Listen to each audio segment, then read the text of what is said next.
오늘 아침에 생각하는 이 말씀은 당연하게 어제 저녁에 교회의 공동체적 본질의 연장선상에서 서 있는 말씀입니다.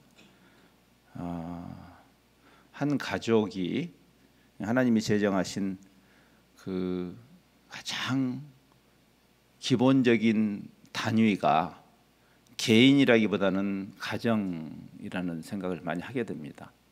마치 삼위 하나님이 이미 공동체신 거죠. 하나님의 기본 단위가 개인주의적 신론이 아니고 하나님은 공동체신 것처럼 그 하나님의 형상으로 가장 근사치에 우리가 경험하는 것 중에 하나가 가정인데, 그 가정이 깨어져 있을 때 우리는 지옥을 이미 경험하는 거고, 사랑으로 그 공동체됨이 유지될 때 우리는 천국을 경험하는 거죠. 근데 그 공동체는 예수님의 기도 속에서 훨씬 우리가 생각하는 것보다 범위가 넓어지는 것을 깨닫습니다. 우리가 지역교회라는 형태로 이렇게 모여 있지만, 그래서 이 지역교회가 삼위 하나님의 그 완전한 코이노니아, 완전한 그 사랑의 관계, 친밀한 관계를 통해서 우리 스스로도 하나님이 우리를 공동체로 부르신, 몸으로 부르신 그 복을 누리고, 또 그것이 세상에게 소망이 되는, 죄의 결과로 망가지고 그리고 결손되어 있는, 요즘 결손이라는 말 많이 쓰지 않습니까? 그래서 결손되어 있는 세상에게 저기에 해답이 있겠다. 그래서 그런 역할을 해야 되는데, 결국 지금 우리가 굉장히 편하게 생각하는 어떤 동질성을 공유하고 있는 이런 집단 이상의 것인 것을 예수님은 이야기하죠. 그래서 지금 우리 잘 오손도손 잘 모여 있는 이 모임보다 훨씬 더 큰, 그러니까 단순히 몸집을 키우거나 대형 교회가 되라 그런 말보다는 오히려 우리하고 동질성이 없어 보이는, 예수님이 아니라면 우리하고 아무 상관이 없어 보이는 그 타자들까지도 끌어안아야 하는, 그래서 한 몸이 되어야 하는, 지금 이 사람들만을 위해서 중보기도하는 것이 아니라 예수장남교회에 다니는 여러분들을 위해서 요한복음 17장이 존재한다기보다도 여러분을 포함한 또 다른 사람들, 이것은 굉장히 어떤 선교적 관점에서 이해해야 하는, 사실 선교라는 개념을 따로 떼어서 이야기할 필요는 없다고 저는 생각합니다. 저는 예를 들어서 선교 집회를 하십시다 그러면 나쁠 건 없지만, 마치 우리 복음 이해에 있어서 선교라는 영역이 따로 있는 것처럼 생각할 필요는 없어요. 오히려 복음을 이해하면 선교를 이해하는 것이 되는 거죠. 이제 제가 선교사인데 많은 경우에 이렇게 이런 사경회나 이런 자리에 가면 가끔 그렇게 묻는 분들이 있어요. 선교사님은 선교사신데 왜 이렇게 선교 이야기를 안 하세요? 그런 분들이 있어요. 그래서 선교를 따로 이야기해야 되나요? 제가 그렇게 말하죠. 왜냐하면 선교론은 사실 교회론이죠. 그리스도의 몸이 완성되는, 오늘 제가 사명이라는 말이 사실 선교란 말이죠. 오히려 선교라는 단어가 조금 저는 번역상으로 만족스럽지 않습니다. 이제 저는 성경을 번역하는 단체에 있기 때문에 이 번역에 대한 관심이 많은데, 미션이라는 말이, 미션, 사명, 이 사명이라는 훨씬 더 포괄적인 개념을 교를 선전한다라는 선교라고 번역함으로써 우리는 그 원래 미션의 의미를 많이 축소시켰습니다. 사실은. 그래서 여러분이 선교하면 떠오르는 게 그런 것들이잖아요. 예를 들어서 이번에 단기 선교한다. 그 말이 틀린 말이라고까지 제가 까칠하게 말하고 싶지는 않지만 조금 이상한 말이에요, 사실은. 단기 선교한다.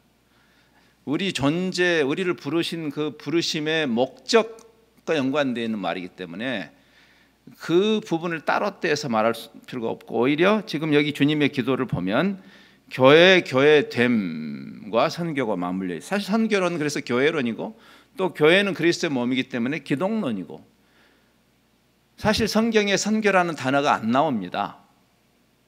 그러나 선교라는 개념이 있죠. 성경 전체를 균형 있게 통합적으로 묵상해야 깨닫게 되는 개념이 선교적 개념이죠. 지금 우리가 요한복음 17장이 교회를 향한 예수님의 대제사장적 중보기도 속에서 우리가 보는 교회됨은 지금 우리가 경험하는 교회보다 훨씬 더 넓고 광범위한 것을 이해해야 합니다. 수년 전에 그 패트릭 존스턴이라는 사람이 교회는 당신의 생각보다 큽니다라는 책을 쓰죠. 굉장히 공감이 되는 책의 제목입니다. 우리가 일반적으로 교회 할 때 우리 안에서 생각되는 습관적인 관행적인 교회가 교회가 아니라는 거죠. 심지어는 예수 향남교회가 교회라기보다는 우리가 사도신경에서 고백하는 교회로는 예수 향남교회를 여러분이 교회로 고백하지 않잖아요. 나는 거룩한 우주적인 교회를 믿습니다. 그게 초대교회부터 지금까지 이 통시적 공동체가 아브라함과 이삭과 야곱의 하나님 통시적 공동체죠. 시대를 뛰어넘는 공간, 물론 공시적으로 공간을 뛰어넘는 공동체이기도 하고 통시적으로 시대를 뛰어넘는 히브리서 12장에 나오는 그 구름과 같이 화사한 증인들, 우리의 믿음의 선배들이 지금 시간과 공간의 간격에도 불구하고 하나님의 계시라는 이 공통된 우리가 공유하는 이 진리 속에서 교회됨을 함께 고백하는 구름과 같이 허다한 증인들, 그들이 함께 고백했던 것이 바로 지역교회가 아니에요. 우리가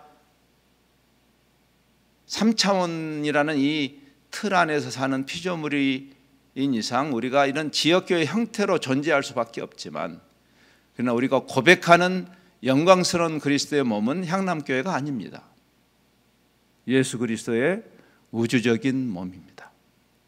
사실 저는 그래서 사도신경을 옛날 말투로 이렇게 번역해 놓은 게 굉장히 좀 마음에 안 듭니다. 저는 좀 이제 현대말로 바꾸면 좋겠어요. 그렇죠?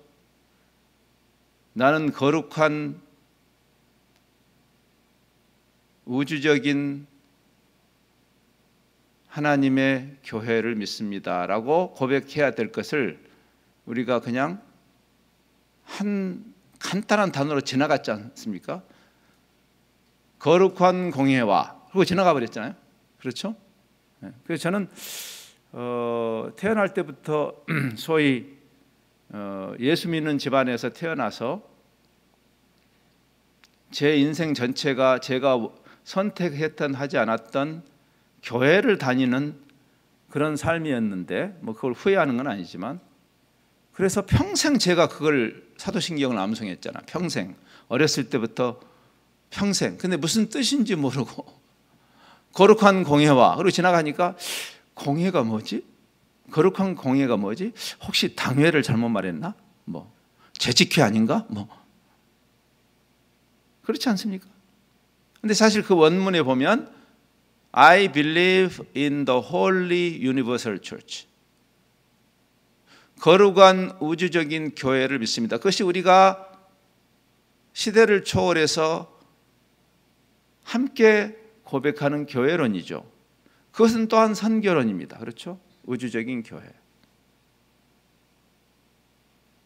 그것은 다시 구원론으로 연결되죠. 그렇죠?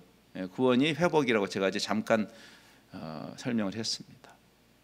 선교라는 화두를 따로 뗄 필요가 없는 거예요. 사실 그래서 하나를 떼면 모든 것이 쫘르르 같이 오기 때문에.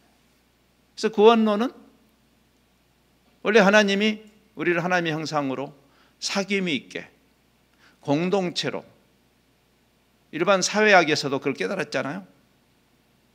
아무도 무인도로 존재하는 사람은 없다. 인간은 섬이 아니다. 인간은 사회적인 동물이다. 그걸 실천적으로 깨달은 거죠. 살아가면서 성경을 보지 않아도 인간은 원래 사회적인 동물로 하나님이 만드신 것을 일반 인문과학에서도 발견하는 거예요. 사람이 혼자 이 개인주의적 사고 속에 개인주의적 존재로 존재할 수 없는 게 인간이죠. 우리가 한자도 그걸 절묘하게 표현하잖아요. 사람 인자 자체가 이미 혼자 존재할 수 없는 글자의 모양새를 갖고 있잖아요. 최소한 두 사람이 서로 기대고 상호 의존적으로 있는 것이 인간이다. 또 사익간자까지 집어넣어가지고. 그래서 인간이 하나님의 형상을 따라서 창조되었다는 것은 하나님의 그 삼위 하나님의 그 공동체가 반영되는 인간. 어제 우리가 그 말씀 속에 그 묵상을 한 것입니다. 그리고 그것을 가장 탁월하게 드러내야 하고 구현해야 할 집단이 교회다. 그냥 종교 집단이 아니라 상호 의존적, 독립적 인간이 아니라 각 지체의 독특성 때문에 각 지체의 독특성 그 존엄성을 인정하지만, 그렇죠? 공산주의처럼 그냥 모든 것을 전체주의로 끌어넣어가지고 개인을 무시하는, 또는 옛날에 독재시대처럼, 그것은 성경적이지 않죠? 근데 그 반대도 마찬가지. 그런 독재나 그런 획일주의, 거기에 지친 사람들이, 유럽 사람들이 개인주의로 빠지게 된 것은 하나의 반작용이죠. 그 전에 그런 나치즘이나 그런 전체주의적 폭력에 지긋지긋했던 유럽의 지성들이 아예 그 공동체적인 모든 것을 떠나버리는, 그러면서 더 큰 문제가 생기는. 그래서 어제 우리 잠깐 생각했지만 인류가 당면하고 있는 이 문제를 단순히 사회학적으로, 정치적으로, 경제적으로 풀 수 있는 것이 아닌 거죠. 다시 본질로 돌아와야 되고, 그래서 구원이라는 것이 그 망가진 질서의 회복인 것이다. 하나님이 천지를 하나님의 기준으로 봐도 너무나 아름답게 창조하신 그 하나님의 피조 세계, 매일같이 하나님이 만족하셨지 않습니까? 매일같이. 근데 죄가 그것을 깨뜨렸고, 결국 구원이라는 것은 여러분이 어느 날 로또 당첨되듯이 예수 천당이 아니라 그 망가진 피조 세계의 회복, 특별히 관계의 회복인 것을 생각했죠. 근데 특별히 우리끼리 서로 패거리 짚고 왕따하는 그 모든 담장을 허는 일, 그것이 바로 선교인 거죠. 잘난 한민족이 못난 어떤 종족에게 가서 갑질하는 게 선교가 아니라, 선교의 선자도 모르는 이야기예요. 사실은 하나님이 여러 민족을 만드시지 않고 한 종족을 만드셨어요. 인간이란 종족, human race, 한 종족을 만드셨기 때문에 우리가 서로 우리끼리 패거리 짚고 왕따하는 것은 죄의 결과이기 때문에, 사실은. 그런데 교회조차도 어떤 민족교회나 패거리 교회가 되어서 다른 집단을 왕따하고 하나님에게 다른 예수 안 믿는 다른 것들은 신경 쓰지 마시고 우리나 축복해 달라고 하는 그런 하나님을 쪼잔한 하나님으로 만드는, 그것이 교회가 할 일이 아니라는 거죠. 역사는 그러나 슬프게도 패거리에 빌붙는 종교가 돼버린, 교회가 가장 교회됨을 포기하는 순간이죠. 그래서 교회론이 중요해요. 그래서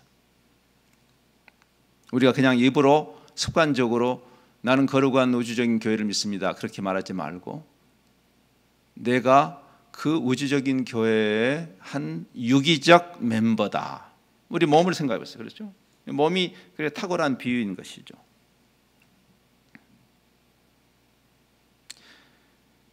이기주의나 또는 집단 이기주의, 즉 우리 교회라고 할 때 그 교회는 굉장히 협소한, 성경이 말하지 않는 우리가 왜곡되게 정의한 그 교회주의는 죄의 결과입니다. 그래서 죄의 결과의 현상은 교회, 소위 제도교회 밖에서만 보이는 것이 아니라 교회 안에서도 현저하게 드러나는 것이죠.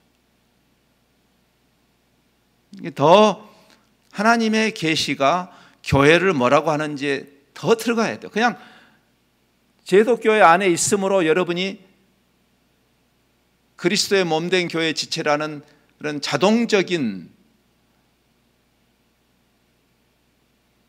인정을 받는 것이 아니라 보이는 유형교회나 보이지 않는 무형교회나 성경이 말하는 그 우주적인 교회 안에 내가 있는 것이라면, 그러면 성경을 다시 보면 동질 집단 교회가 아니라 이질 집단 교회를 하나님은 처음부터 계획하셨구나를 깨닫게 되죠. 여기 지금 예수님의 기도에도 그것이 나오는 거죠. 불편한 이야기입니다.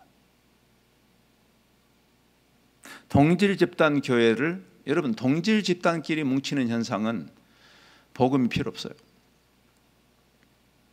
어제 잠깐 제가 그런 이야기 했지만 모든 집단은 동질성을 근거로 모여 있습니다.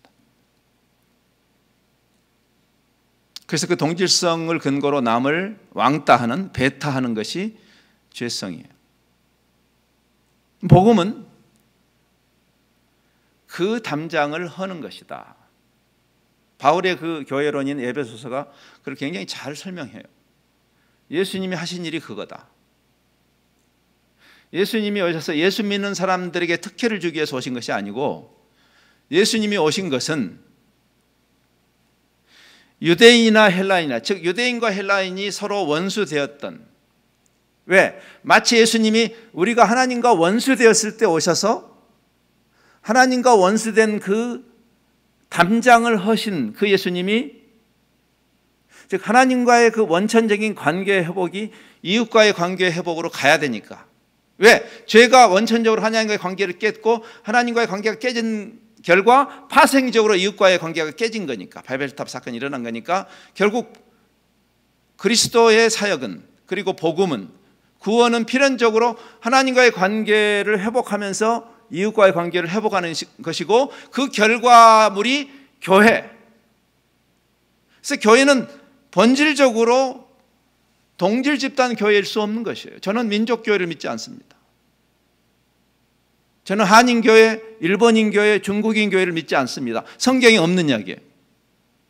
유대인이나 헬라인이나 종이나 자유자나 남자나 여자나, 즉 세상에서 서로 패거리 짚고 왕따하는 모든 기준들, 그 기준을 가지고 서로 원수 맺는, 예수님이 오셔서 자기 몸으로 그 담장을 하셨다고, 원수된 담장을.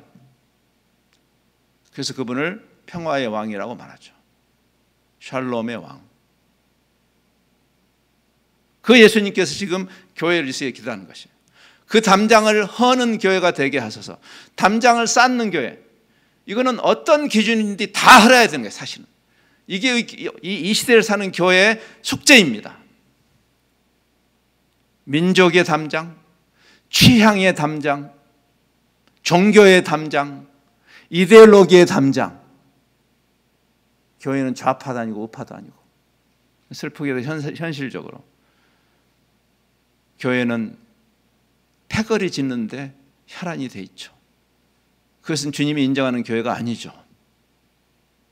추수꾼만 우리가 인정할 수 없는 교회인 것이 아니라, 여러분이 어떠한 정통 교단의 문패를 가지고 있어도 성경이 말하는 그 담장을 허는, 예수님이 아니라면 내가 아무 상관이 없을 그 사람들이 그리스도 때문에 형제 자매로 모이는, 여기까지 가지 않는다면 교회는 교회가 아닌 것이죠. 세상 집단하고 뭐가 다르겠어요.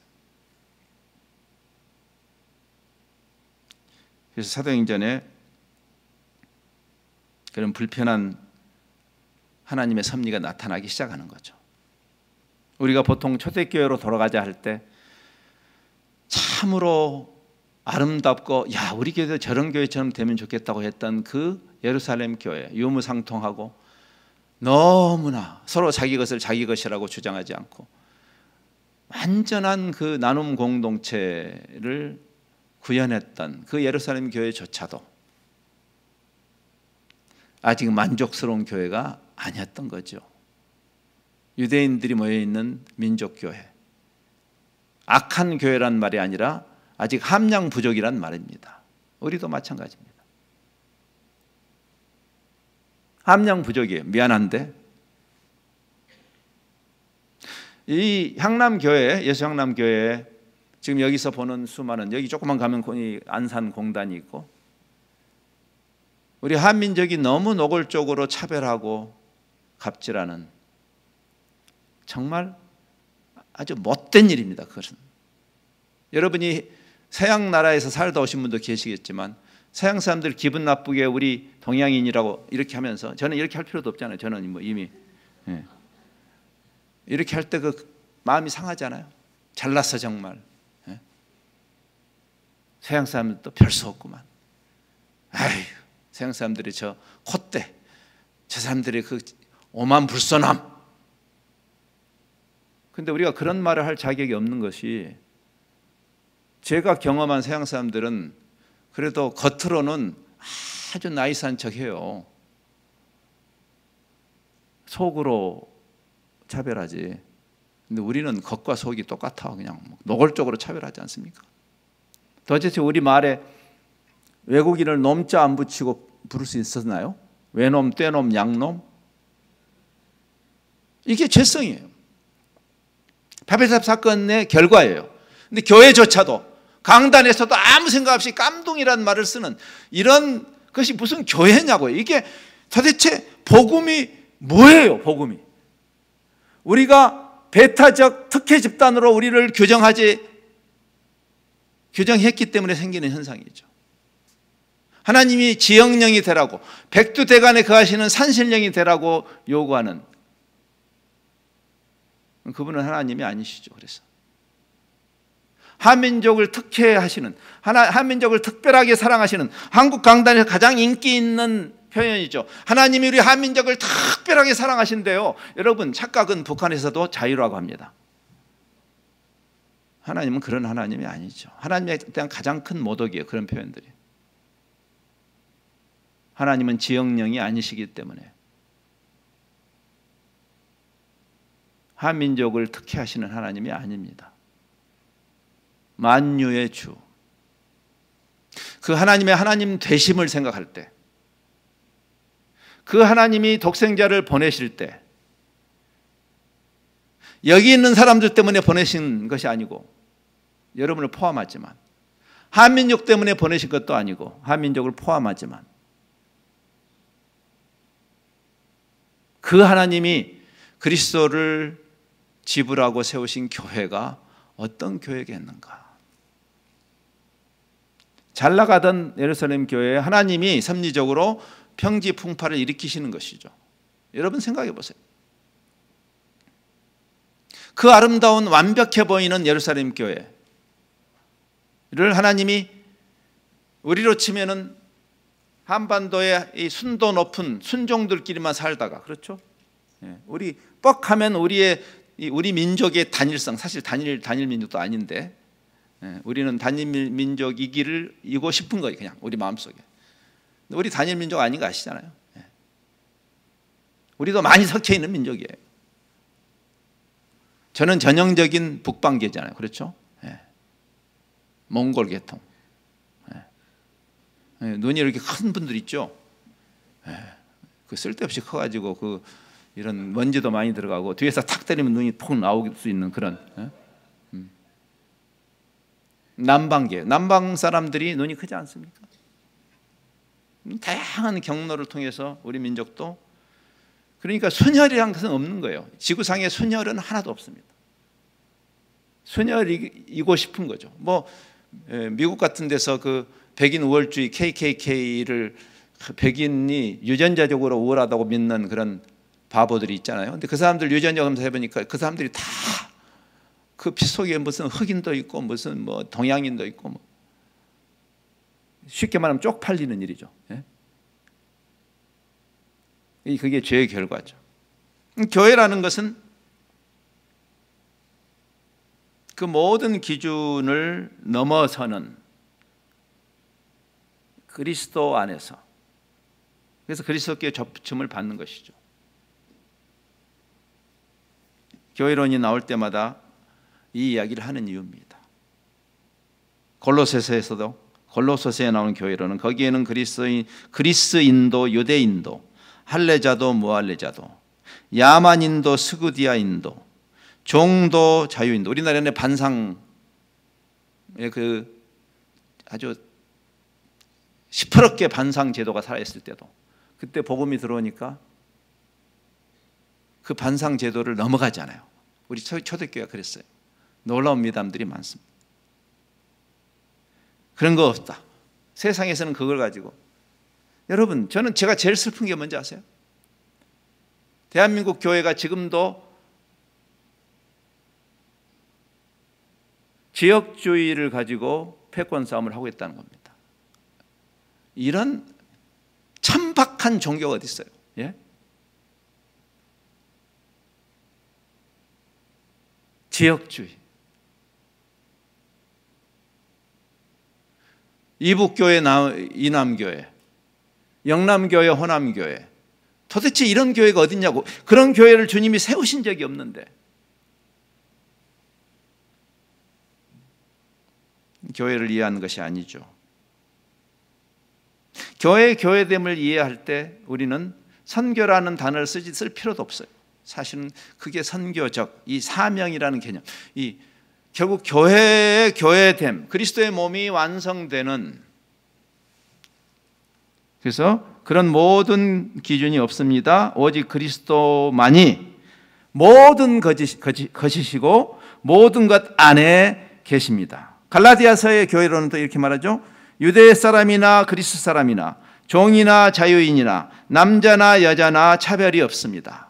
대단한 이야기예요. 여러분 2000년 전에 이런 이야기를 한다는 것은 대단한 이야기입니다. 사실은 여러분이 지금 이 시대에 살면서 뭐 그런 이야기 뭐 그렇게 대단한가 그렇게 생각할 겁니다. 아마 여러분이 옛날에 그 민본 사상에 의해서 조선 왕조가 시작됐을 때 사실은 이성계가 그 500년 고려 왕조를 무너뜨리고 새로운 조선 왕조를 세울 명분이었잖아요. 그 군왕이 민중 위에 군림하는 이 왕과 이 귀족들이 모든 정치 권력 엘리트 집단이 돼가지고 민중 위에 군림하던 그 시대를 끝내고 일종의 한국판 프랑스 대혁명과 같아요. 사실은 그렇죠. 프랑스 혁명이 그런 그 풀뿌리 민주주의를 발흥시킨 그런 대혁명이었던 것처럼 사실은 원래 조선 왕조를 출범할 때 우리 한국판 민중혁명을 일으키자고 시작한 것이 조선 왕조인데도 불구하고 여러분이 잘 아시는 대로 권력의 특징상 대한민국의 헌법상 권력이 국민에게 있음에도 불구하고 이 대통령조차도 국민 위에 군림하는 것으로 생각하는 그런 이상한 시대를 우리가 지낸 것처럼 그 민본 사상에 대한 그 이해를 실제로 가졌던 왕은 거의 없었잖아요. 세종이나 정조 정도 있었죠. 그렇죠?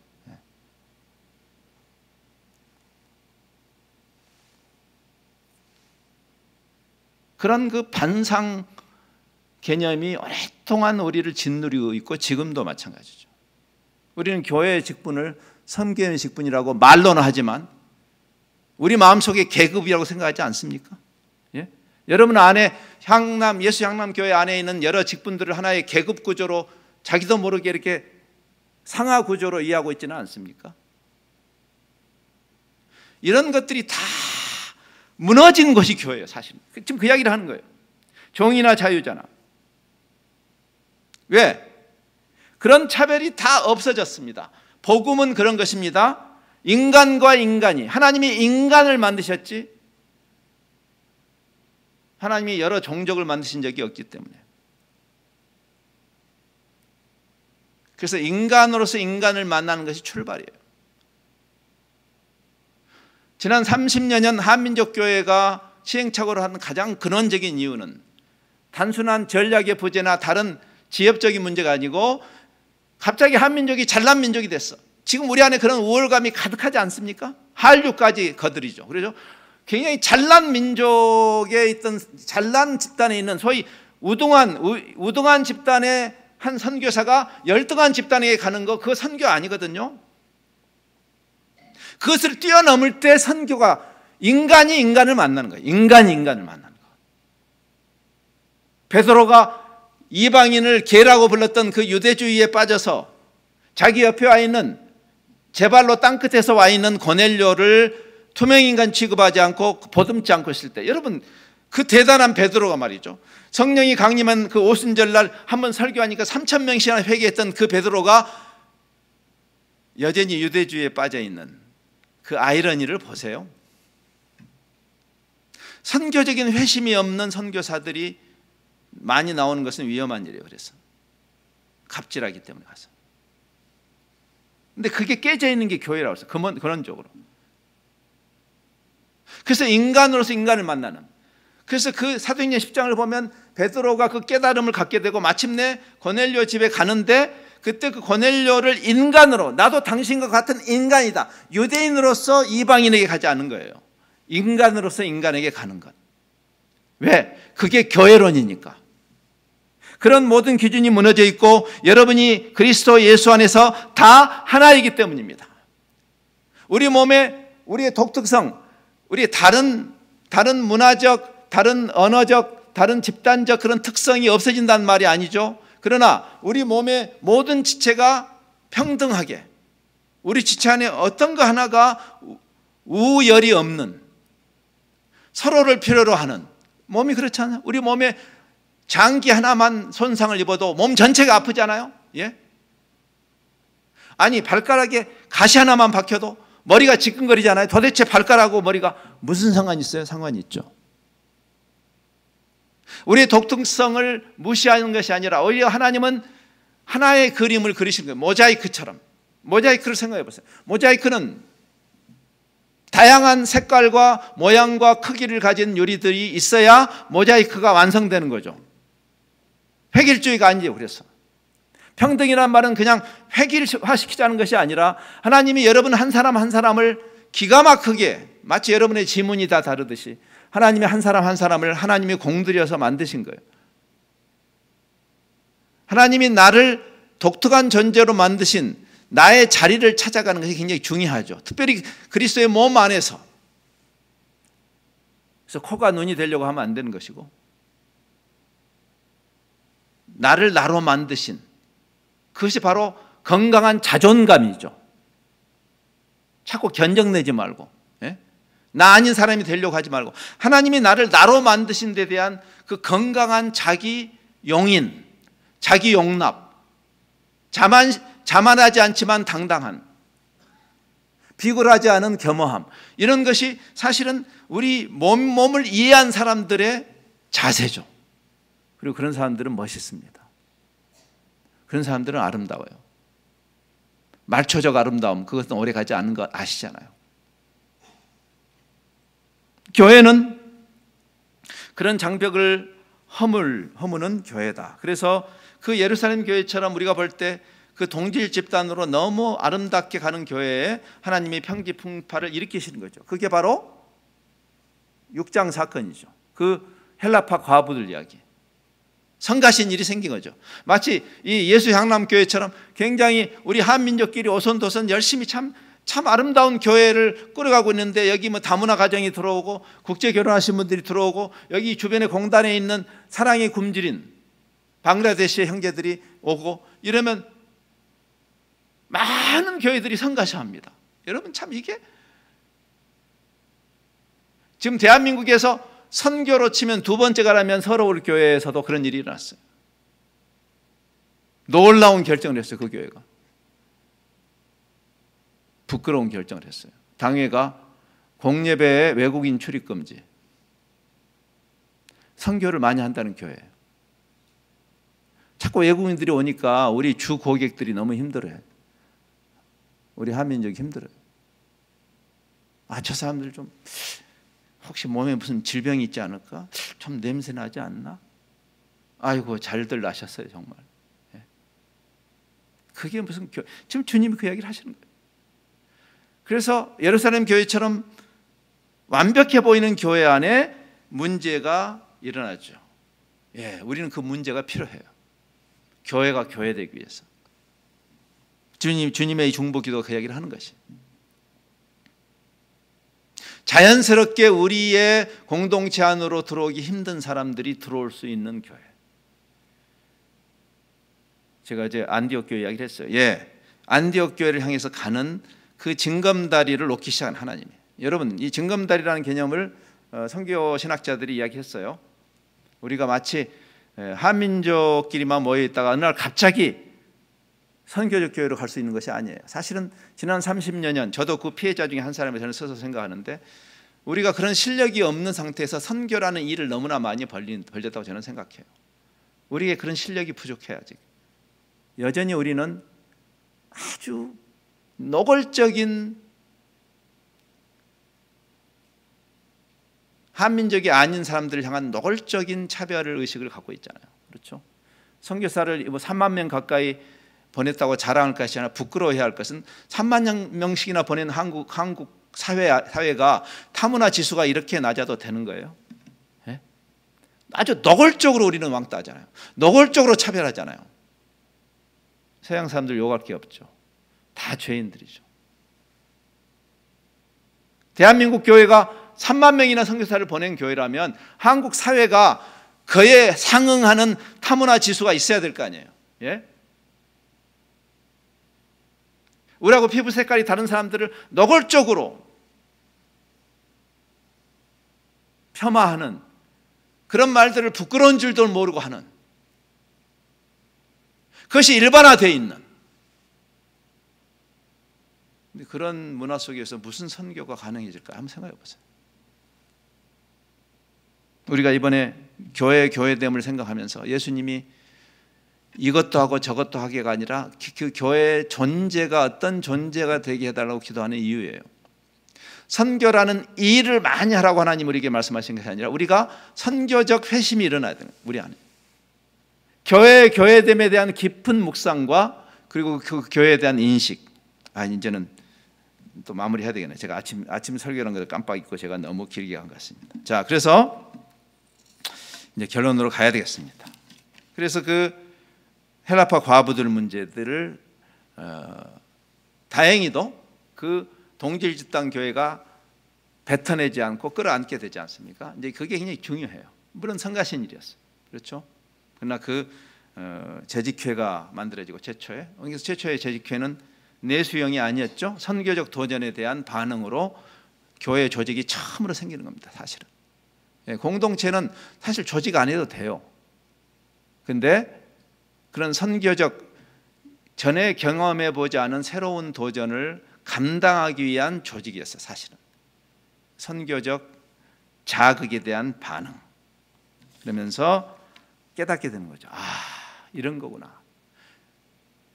그러면서 이제 아까 말한 그 예루살렘 교회 지도자인 베드로의 선교적 회심이 필요했죠. 그가 성령이 강림했을 때 3,000명씩이나 회개하는 설교를 했다고 해서 그가 선교직이 되는 것이라고 그렇게 생각하면 안 된다는 중요한 가르침이에요. 어떤 선교사가 어느 나라에 가서 막 어마어마한 일을 했다고 해서 그분이 선교적이라고 생각하면 안 됩니다. 아닌 경우가 많아요. 슬픈 일이죠. 우리 신앙 공동체가 이 그리스도의 몸을 완성하는 이 우주적인 교회에 대한 깊은 이해를 공유하면서 거기에서 그 교회론을 공유하는 사람들이 그리스도의 몸을 완성하기 위해서 나가서 그 일을 하는 것은 아름다운 일이지만 여전히 유대인이 이방인을 개라고 부르면서 갑질하는 그 사도행전 10장이 되도록 아직도 깨닫지 못하는 베드로, 그것이 우리에게 충격이기도 하지만 약간 위로도 되지 않습니까? 베드로도 그 모양인데 우리가 이런 시행착오를 하는 거죠. 그러나 그 과정을 통해서 하나님이 안디옥 교회라는 그 성경이 말하는 교회론에 조금 더 접근한 교회를 탄생시키는 것이죠. 이게 징검다리예요. 처음부터 롱 점프, 이 장거리 점프를 하기는 어려워요. 우리가 보통 길을 가다가 조그만 또랑이 있으면 뛰지만 큰 천이 있으면 그 한 번에 못 뛰잖아요. 중간에 징검다리를 놔야 되는데 하나님께서 징검다리를 놓으신 것이다. 우리 한반도도 지금 여러분이 그런 현상 속에 있죠. 성가시하지 말고 하나님이 섭리적으로 아주 지독한 유대인 교회 못지않은 한민족 교회의 그 아집과 편견을 부수고 우리가 점점 우리가 사도신경에서 고백하는 그 교회를 향해서 가도록 주님이 지금 징검다리를 놓으시는 거예요.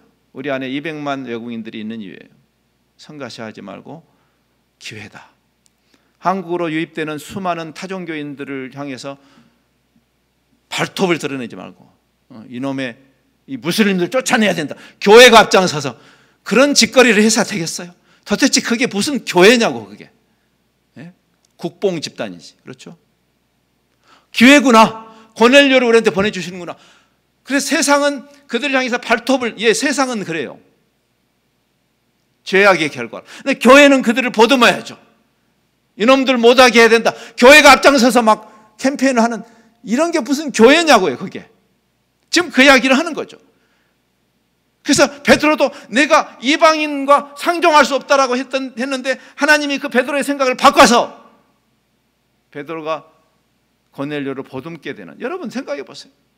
지금 우리가 무슬림, 여러분 사실 우리 한국 사람은 무슬림하고 그렇게 악한 과거가 없어요.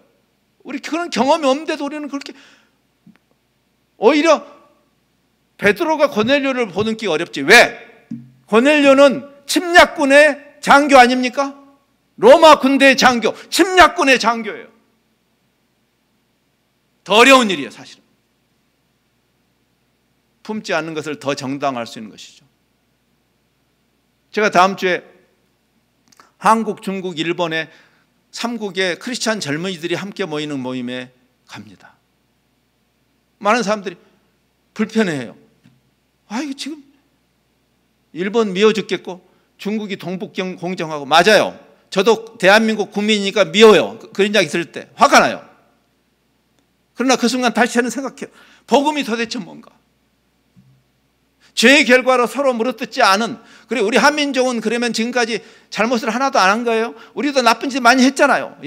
무슨 백의 민족, 우리가 뭐 선에서 백의 민족이 아니라 뭐 솔가 물감이 없어서 백의 민족이겠지. 우리가 무슨 특별하게 선한 민족이 아니잖아요. 우리도 나쁜 짓 많이 했잖아요. 베트남 가서도 나쁜 짓 많이 하고 말이요. 필리핀 가서도 나쁜 짓 많이 하고. 50보 100보. 역사 정리를 하지 말자는 게, 역사 정리는 해야 돼요. 여전히 일본이 우리를 강점한 것에 대해서 그거를 대충 버무리면 안 되는 거예요. 그건 역사 정리해야 돼요. 진실이 드러나야 화해도 있는 것이니까. 그래서 예수님도 죽으신 거 아닙니까? 그러나 복음은 하나님의 사랑이 우리의 죄를 뛰어넘는 사랑이기 때문에 결국 복음이 삼국이 정치적으로 또는 사회적으로 화해할 수 있는 길은 저는 없다고 생각해요. 거의 불가능하죠. 그러나 복음을 믿는 젊은이들이 어떻게 복음적인 관점에서 삼국이 그 원수된 것을 서로 끌어안을 수 있을까? 서로 자기 잘못한 것은 잘못했다라고 서로 투명하게 이야기하고, 복음의 복음됨 때문에 교회라는 의미예요. 그게 여러분 민족교회가 되면 안 되는 거예요. 그래서 장벽을 허무는 교회.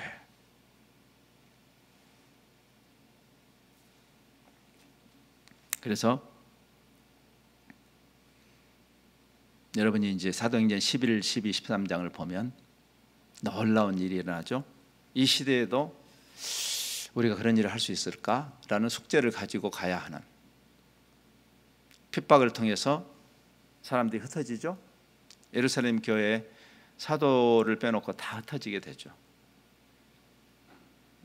이건 역시 선교운동이 풀뿌리 운동이어야 된다는 것을 잘 보여주는 역사적인 사건이에요.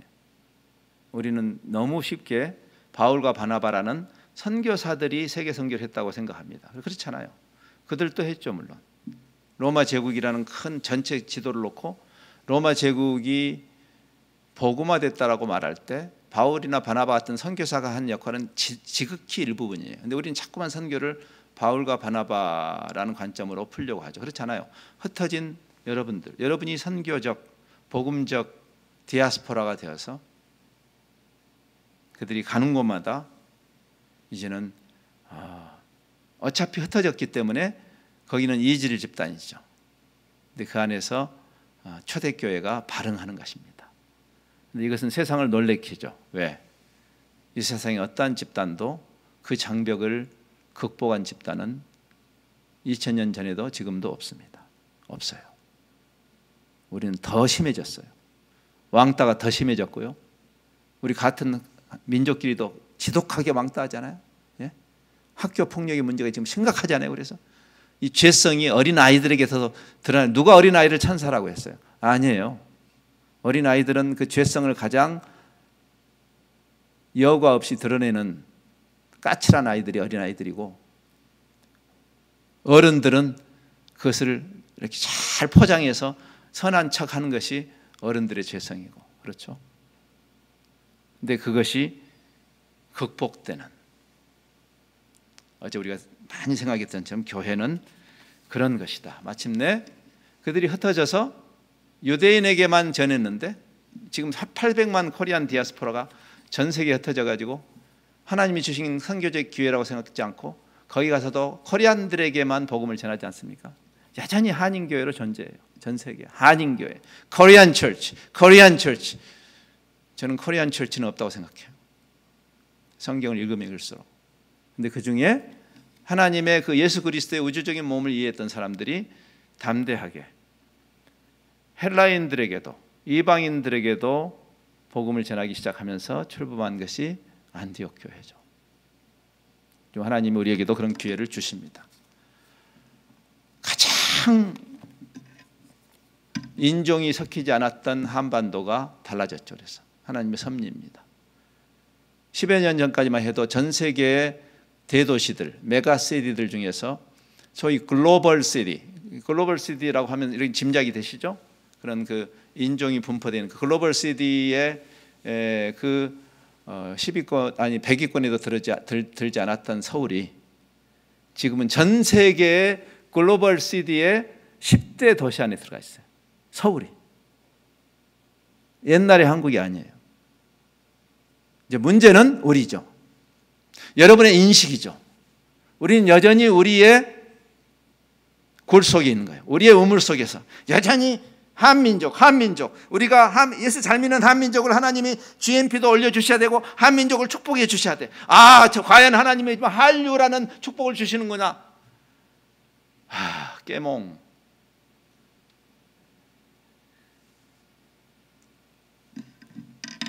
그렇게 풀어가기, 하나님을 그렇게 몰아가지 마세요. 그럴까 봐 일본을 두신 겁니다. 하나님이. 예? 일본이 없었으면 어쩔 뻔했어요. 역사상 가장 복음을 지독하게 거부하는 나라를 들으라면 저는 지체 없이 일본을 이야기합니다. 일본만큼 선교적인 열심을 그 노력을 많이 한 나라가 없고 일본만큼 일관되게 복음을 거부하는 나라가 없어요.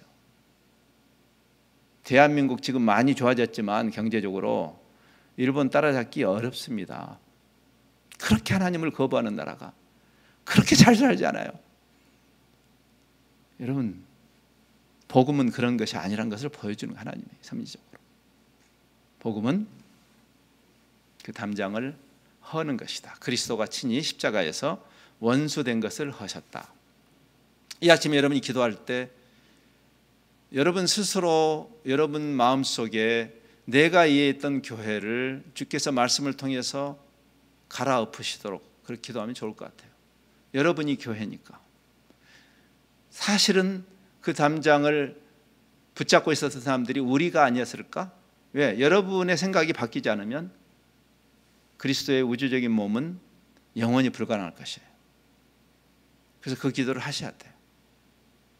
베드로의 신앙 고백 위에 그리스도의 교회를 세우셨기 때문에 베드로에게 선교사로 나가란 말이 아니라 베드로가 이해하는 교회론이 바뀌어야만 했던 거죠.